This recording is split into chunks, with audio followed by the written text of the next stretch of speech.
welcome. Every time you talk to someone, there are actually two conversations happening at once. One is with words, but the other, it's a silent language spoken entirely with our bodies. And you know what? Most of the time, that silent conversation is way more honest. So let's dive in and start decoding it together.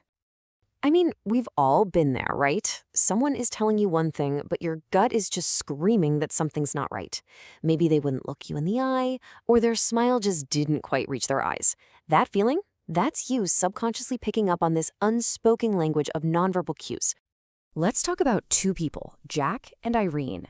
See, Jack thinks he's a fantastic colleague, but his super intense eye contact and his kind of combative tone make everyone around him feel like they're being interrogated.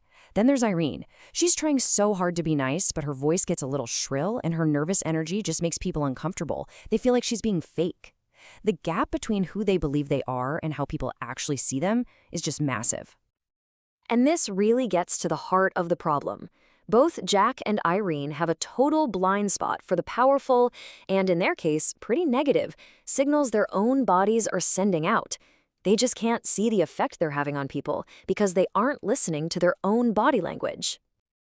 So, how do we get fluent in this hidden language? Well, the great news is you don't have to go memorize some giant dictionary of gestures. Nope.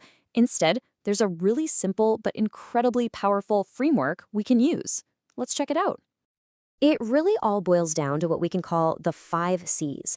To get an accurate read on someone, you need to filter everything you're seeing through these 5 lenses. That's context, clusters, congruence, consistency, and culture. Let's break them down. First up, context. And this one is so important. Where and when a behavior is happening completely changes what it means. I mean, shivering at a bus stop in the middle of winter means something totally different than shivering in a warm meeting room, right? Next, you've got to look for clusters. Think about it like this. A single gesture is like a single word. It can be ambiguous. Crossed arms alone, that could mean someone's cold, they're defensive, or hey, maybe they're just comfortable that way. But crossed arms plus a frown plus turning their body away from you, now that's a whole sentence. You're looking for a group of signals that are all pointing in the same direction. Now, for one of the most important C's, congruence. Do the words match the music? If someone is telling you, oh yeah, I'm so happy, but they're frowning and staring at the floor, which one are you going to believe? We are literally hardwired to trust the nonverbal message every single time. A mismatch is a huge red flag for some kind of inner conflict. Then there's consistency. Look, to spot a meaningful change in someone's behavior, you have to know what's normal for them in the first place. We call this their baseline. Is your coworker always fidgety, or do they only start tapping their pen like crazy when a certain topic comes up? Establishing that baseline is absolutely key to noticing when something is really up. And finally, culture. You have to remember that a gesture's meaning is not universal. That thumbs up sign we use for great or okay, well, in parts of the Middle East and South America, it's a deeply offensive insult.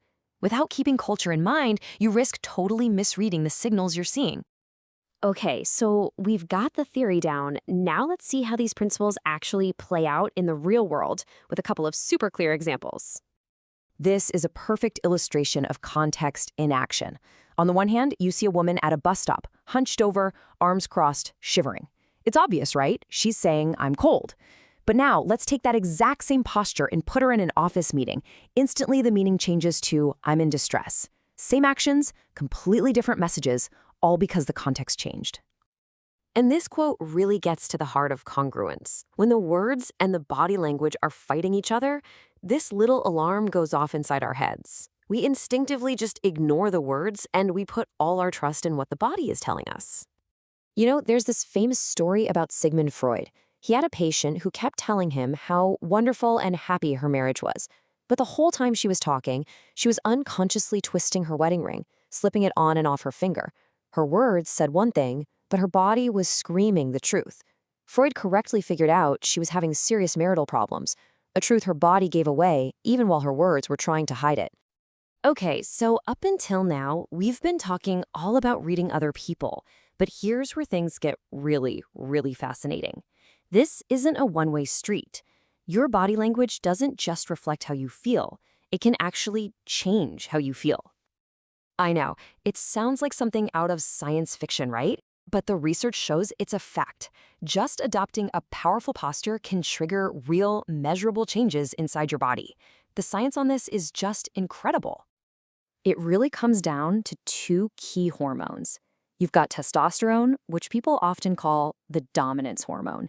It's linked to confidence and feeling assertive. And on the flip side, you've got cortisol, the stress hormone. When that's high, we feel anxious and kind of powerless. A really effective leader tends to have high testosterone and low cortisol. And this is where it gets wild. In one study, researchers had people hold either high power poses, think open, expansive, like Superman, or low power poses, which are closed off and small. The results, which you can see right here, were just astounding. The people in the high power poses saw their testosterone shoot up by 20%, and their cortisol, the stress hormone, drop by 25%. And the low power group, the exact opposite happened. So how long did it take to get this powerful chemical change? Just 2 minutes, that's it. Before your next big job interview or a tough conversation, just find a private spot, stand like a superhero for 120 seconds, and you can literally change your brain's chemistry to be more confident and less stressed. So when you put all this together, you can see that understanding and using body language is way more than just a cool party trick. It's a practical skill.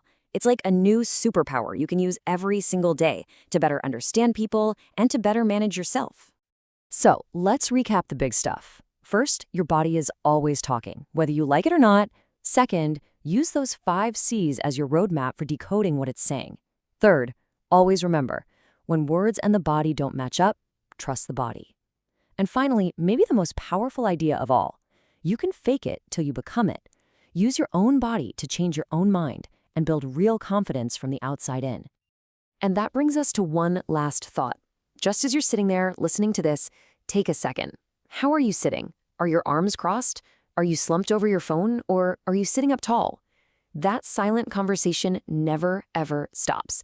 So what message are you sending to the world? And more importantly, to yourself in this very moment?